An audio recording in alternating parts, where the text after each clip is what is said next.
Hello friends, welcome to Defence Matrix. तो आज हम औकात सीरीज को कंटिन्यू करते हुए पार्ट 4 बना रहे हैं। तो शुरुआत हमने करी थी पीस टाइम में, पर बीच में इन्होंने अपनी औकात दिखा ही दी, तो उसको कंटिन्यू करना जरूरी है। तो इंडियन एयरफोर्स एक मेजर एक्सरसाइज कंडक्ट करा रही है जिसका नाम है आक्रमण। तो अभी एक्सरसाइज किस पर्पस के लिए हो रही है इसके बारे में ज्यादा चर्चा करने की जरूरत है नहीं, नाम से ही पता लग जा रहा है। तो बेसिकली इस एक्सरसाइज में इंडियन एयरफोर्स के मल्टीपल एसेट्स इन्वॉल्व होंगे, जिसमें Su-30 MKI और रफाल जैसे फाइटर प्लेटफॉर्म होंगे और इनके साथ कॉम्प्लेक्स मिशंस को परफॉर्म करने की प्रैक्टिस करी जाएगी। तो ये डिफरेंट टेरेन में किया जाएगा, साथ ही साथ यहाँ पर इलेक्ट्रॉनिक अटैक जैसे मिशंस भी परफॉर्म किए जाएंगे और सीड डेड के साथ साथ ग्राउंड अटैक मिशंस को भी परफॉर्म किया जाएगा। तो बेसिकली जो आने वाला है ये उसकी तैयारी है। तो अब यहाँ पर कई लोगों के सवाल होंगे कि पहले से अब क्या डिफरेंस आया है इंडियन एयरफोर्स और पाकिस्तानी एयरफोर्स में, जिसको हम मेनली इस वीडियो में कवर करेंगे। तो जब लास्ट एंगेजमेंट हुआ था इंडियन एयरफोर्स और पाकिस्तान एयरफोर्स के बीच में, तो उस समय इंडियन एयरफोर्स कुछ मामलों में पाकिस्तान एयरफोर्स से लैग करती थी,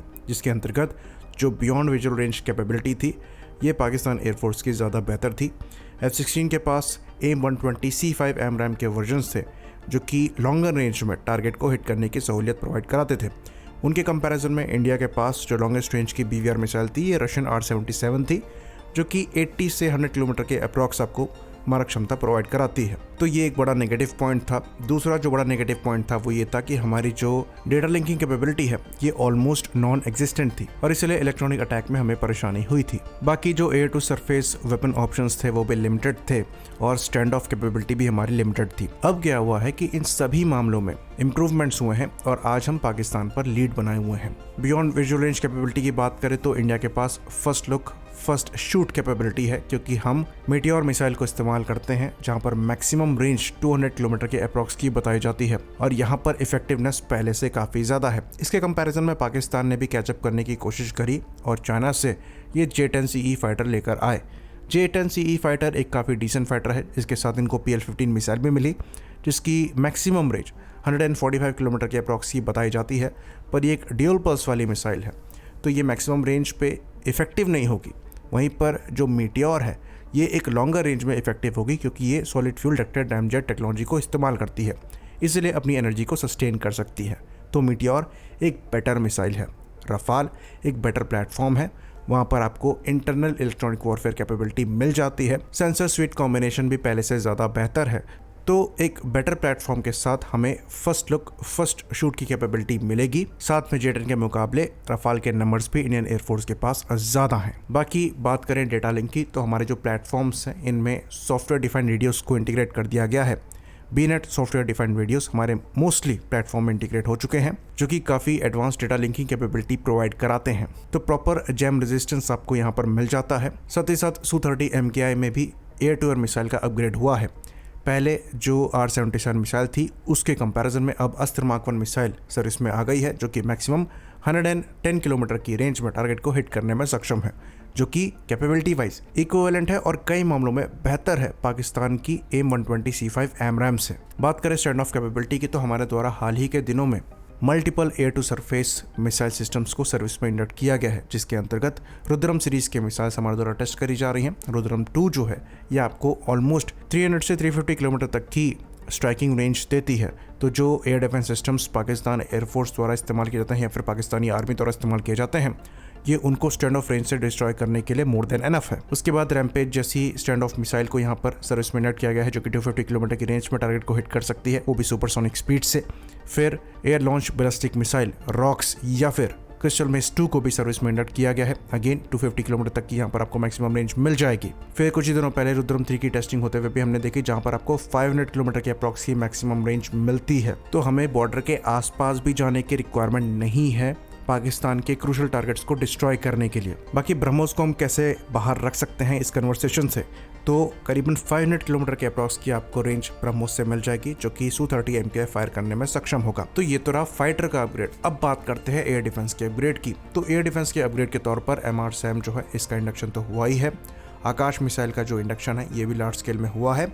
बाकी S-400 भी अब सर्विस में इंडक्ट हो चुकी है। तो ये air defence systems Pakistan air force के फाइटर प्लेटफॉर्म को उन्हीं के एयर स्पेस में भी डिस्ट्रॉय करने में सक्षम हैं।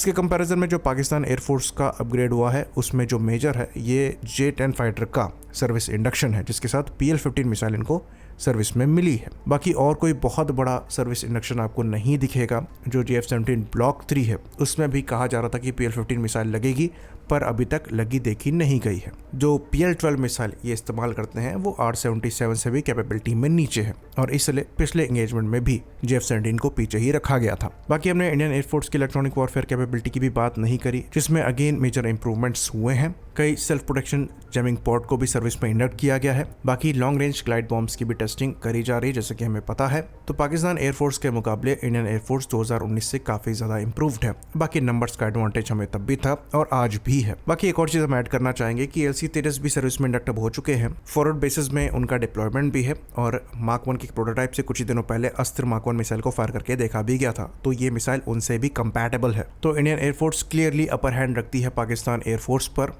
जो गलतियां थी उनको अब सुधारा जा चुका है और पाकिस्तान एयरफोर्स इंडियन एयरफोर्स को भी मैच नहीं कर पा रही है। बाकी एक और चीज हम यहाँ पर ऐड जरूर करना चाहेंगे, तो इस बार US जो है ये इंडिया के साथ खड़ा दिखाई दे रहा है। तो ये देखना इंटरेस्टिंग होगा कि ये अपने F-16 को पिछली बार की तरह इंडिया के अगेंस्ट यूज कर पाते हैं या नहीं। पिछली बार भी इन्हें झूठ बोलना पड़ा था कि हमने F-16 को यूज नहीं किया, लेकिन उस समय की जो गवर्नमेंट थी वो इनके अगेंस्ट उस तरीके से नहीं थी जिस तरीके से आज है। ऑल्दो उस समय भी प्रेसिडेंट ट्रंप ही थे, पर एडमिनिस्ट्रेशन ऐसी नहीं थी जैसे कि आज है, जो कि पूरी तरीके से पाकिस्तान पर दबाव बना रही है। तो ये भी एक काफी इंटरेस्टिंग पॉइंट है। तो अगर आप ओवरऑल पिक्चर को भी देखें तो पाकिस्तान एयरफोर्स की भी औकात नहीं है इंडियन एयरफोर्स को प्रॉपरली फेस करने की। इनकी जो बेस्ट बेट है ये J-10 प्लेटफॉर्म ही है, जो कि काफी ज्यादा लिमिटेड नंबर में है, जो डिसेंट तो जरूर है पर रफाल से कैपेबिलिटी में काफी पीछे है। तो ऐसा लगता है कि राजा आसिम मुनीर ने इस बार एयरफोर्स चीफ से भी नहीं पूछा कि क्या ये सही समय है कांड करने का, क्योंकि अगर पूछा होता तो यहाँ पर इनके एयर चीफ बोलते कि जनाब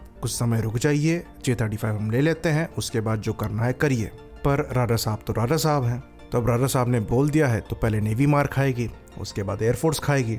बाकी राजा साहब तो लास्ट में ही जाते हैं। खैर सच्चाई यहाँ पर यही है कि पाकिस्तान की जो नेवी है और एयरफोर्स है ये इंडियन एयरफोर्स और इंडियन नेवी के सामने नहीं टिक सकती। आर्मी भी नहीं टिक सकती, क्योंकि नंबर्स भी उनके पास नहीं है, कैपेबिलिटी भी नहीं है। चाहे आप टेक्निकल पॉइंट ऑफ व्यू से चीज़ों को देख लें, चाहे आप टेरेन के हिसाब से चीज़ों को देख लें, पाकिस्तान इसलिए बचा है क्योंकि इंडिया वॉलंटरी पीछे हटा है। बाकी रही बात न्यूक्लियर वेपन की, तो सच्चाई ये है कि इनकी औकात नहीं है न्यूक्लियर वेपन्स को यूज़ करने की, क्योंकि इन्हें भी पता है कि इंडिया के चांसेस फिर भी हैं बचने के, क्योंकि हमारे पास एंटी बैलिस्टिक मिसाइल शील्ड है, पर पाकिस्तान के पास कुछ नहीं है। तो ये कहने में अच्छा लगता है कि मर जाएंगे लेकिन पीछे नहीं हटेंगे, पर रियलिटी ये है कि 93,000 सोल्जर्स ने सरेंडर किया था। ये औकात है। आई होप इन्फॉर्मेशन यहाँ पर क्लियर रही हो। इसी बात पर इस वीडियो को हम खत्म करेंगे। लाइक करिए, सब्सक्राइब करिए। जय हिंद।